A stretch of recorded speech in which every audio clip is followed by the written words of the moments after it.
Welcome to Activate Your Introvert, the weekly radio show to help unlock the entrepreneur skills in your business. In this week's show, does it take longer to manage introverts? Are extroverts better networkers than introverts? And an interview with Fredrick Kyomya, founder of the Creative School and author of The Creative Thinker. We're talking about being an entrepreneur as an introvert, with the added issues of being younger than many entrepreneurs, and we'll see how that affected Fredrick's journey.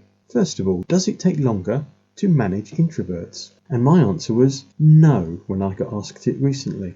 A good manager manages different people differently, not just focusing on introvert or extrovert.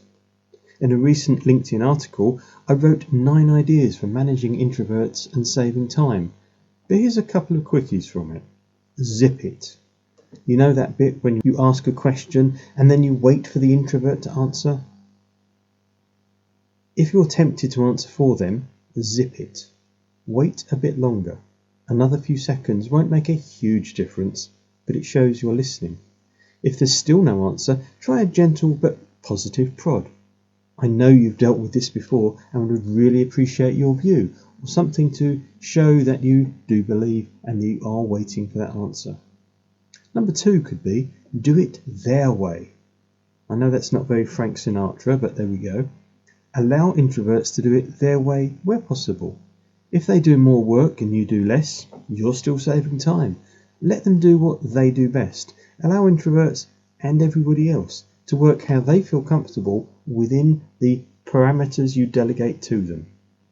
And of course, finally, better team meetings. They save time, and if you want more ideas about running effective team meetings that make things happen, you know where to go and buy the book, and if you don't, it's on the sleeve notes for this episode.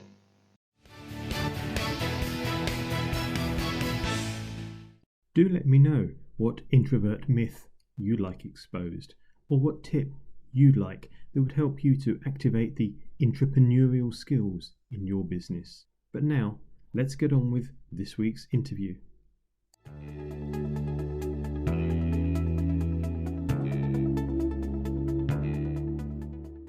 Welcome, Fredrick. Hi, hello. Thank you so much for having me. No, it's brilliant to talk to you. Before we get into the pieces about creativity and your experience as an entrepreneur, are you an introvert or an extrovert? And more importantly, what does that mean to you? I would say I'm definitely an introvert. What that means to me is I'm somebody who I can be social, I can go out and have a good time and be in a large group of people.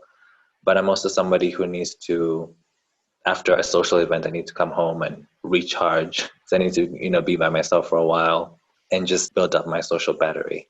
A lot of people sit there and say, oh, introverts don't like to be with large groups of people and socializing. But what you said very clearly ties in with my experience of introversion. You're very happy to socialize. You like being in a large group of people, but then you need to recharge your battery on your own afterwards. Yes, definitely. When we were talking earlier, you were talking about the different perhaps perspective of being in business and an introvert as a younger business person. Do you want to expand on that a little bit for me? So on social media and all these platforms, we tend to have one picture of what an entrepreneur looks like. So I think entrepreneurs are often seen as very outgoing, very social, doing very large events. You often see entrepreneurs, doing speaking tours and involved with large groups of people and, being very extroverted. So I think we tend to see entrepreneurs as very extroverted personalities. That's interesting for me as a younger person, because as much as I am outgoing, I have learned to harness some of the natural skills that come with being an introvert.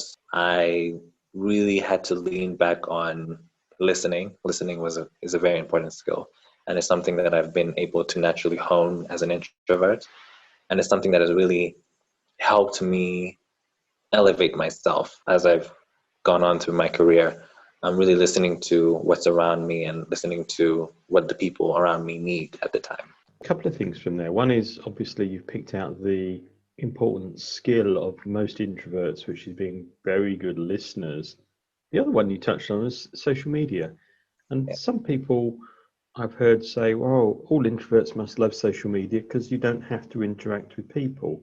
Whereas other people have said social media can still feel like you're being bombarded with lots of voices, and therefore it can be just as draining as being face to face. What's your thoughts on that one, Fredrick? I definitely take the latter school of thought. When I started, I found social media to be quite difficult for me. Especially when it came to making videos, I found making videos is to be a very weird experience, because here I was in a room by myself talking into a phone, and a lot of times I would mumble and stutter, and it was just, I'd feel very awkward and just feel like, I think to myself, like, what are you doing? But again, it's a skill I had to work on because I had to promote myself. I had to put myself out there. I had to use this social media, which is a really great tool to put yourself out there. And just, I had to really just kind of get over myself and just go for it. So you've got your business started, you've been successful, you've had to, as you said, get out there and promote your business, which is something that many introverts struggle with. What would you say is the best thing you've done to promote your business? I think the best thing I've done is to just kind of get over that initial anxiety of putting myself out there. I think that's actually the best thing that I did. Make yourself do it. Take the uncomfortable step. Worked for you. Yes, definitely. Okay, that's cool. Now, when you started being a full-time entrepreneur, you said to me it was a challenging time in your life. So obviously you had to get on and tackle those challenges, perhaps in an introverted way. Without kind of going into any personal details, what insights would you share with that? Well, I mean, at the time, I had just finished a work situation. I'll call it that wasn't satisfactory, and so I just found myself really just kind of lost in my career, and I was trying to apply for other jobs, and I didn't get them, and it was just it wasn't great. It wasn't a great time in my life. So that's when I decided, okay, I'm just going to take a chance on my ideas and figure it out as I go along. And so the thing that helped me was listening, because I did went and presented my ideas at the show, and everyone that visited my stall, I made sure to take down their contacts, and I had a little comment section on the visitor sheet. And I also made sure to really listen. So everyone that came through, I made sure to have conversations and not just be selling.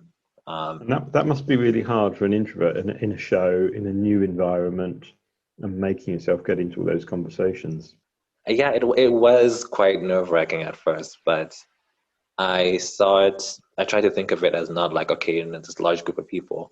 I tried to think of it as, okay, you're going to have all these different conversations and meet all these different people, and that could really be an amazing experience. So as you look back now, having started on the journey, shall we say, of being an entrepreneur, you have many years in front of you to grow a successful empire. As you look back just on what you've learned so far, what one tip would you offer an introvert, perhaps in the same situation as yourself, just trying to get their business going? Well, I would say two things. I would say, number one, you just have to go for it. Even if you're anxious or afraid or unsure, you just have to go for it. Once you go for it, it's actually a lot less scary than, what you pictured in your head. I think that's a really important point, isn't it? We can picture it in our head as being a whole lot worse than it is when we actually get on with it. And one of the questions I also ask my guests each week is for a tip for a non-introverted leader. And the reason I ask that is because if you're not an introvert and you're managing introverts, it can be really hard because you don't completely understand. So What would make it easier for, what tip would you offer a non-introverted leader? I would say to an extroverted manager, I think introverts and extroverts need each other. I think it's kind of like a balance thing. We, first of all, both need each other to just kind of balance our society. I think society would be very boring if we're all introverts, and society would be, equally. Well, it wouldn't work, would it? So I think that's a really, really important point. Appreciate the need for that balance and try to understand the introvert, because that's going to help you to achieve that balance. Fredrick, we have unfortunately run out of time, as all good discussions do. Mm-hmm. When some of the listeners want to get back in touch with you to talk a bit more about yourself and perhaps your book about how to be a creative thinker, what's the best way for them to get hold of you? The best way to get a hold of me is on LinkedIn. Do you want to give us your name so you can spell it so they can find you there? Fredrick Kyomya, but Fredrick is without the E in the middle, so it's Fredrick. Kyomya is Kyomya. That's fantastic. Fredrick, it's been a pleasure to talk to you. Thank you so much for your time. And I look forward to hearing more about creative thinkers another day as well. Thank you. Thank you. Thank you so much for having me.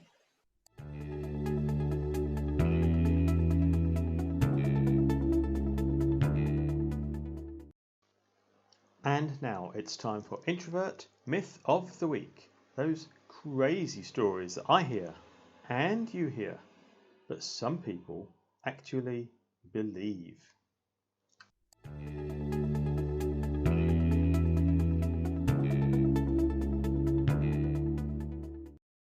Extroverts are better networkers than introverts? Well, I might not throw this one straight in the bin, simply on the basis of depending on how you define better. Introverts might not be as comfortable at working the room, making memorable small talk and saying hi to everybody. But is that networking? Surely networking is about helping the people in your network so they help you to achieve your networking objective. That often means quietly following up, making one-to-one calls, or spotting opportunities. Introverts and extroverts are just as good at that. So, what are you trying to achieve with your networking? Who is best placed to help, and how are you developing your relationship with them in a methodical way? So, are extroverts better than introverts at networking? Definitely not. If you want some more ideas, visit ninjanetworking.co.uk for more ideas on how networking is not just for the louder voices. Thank you for listening to Activate Your Introvert, and I hope you've enjoyed this week's episode. I'd love to see your reviews on the iTunes store. Thank you once again, and catch up with you next week.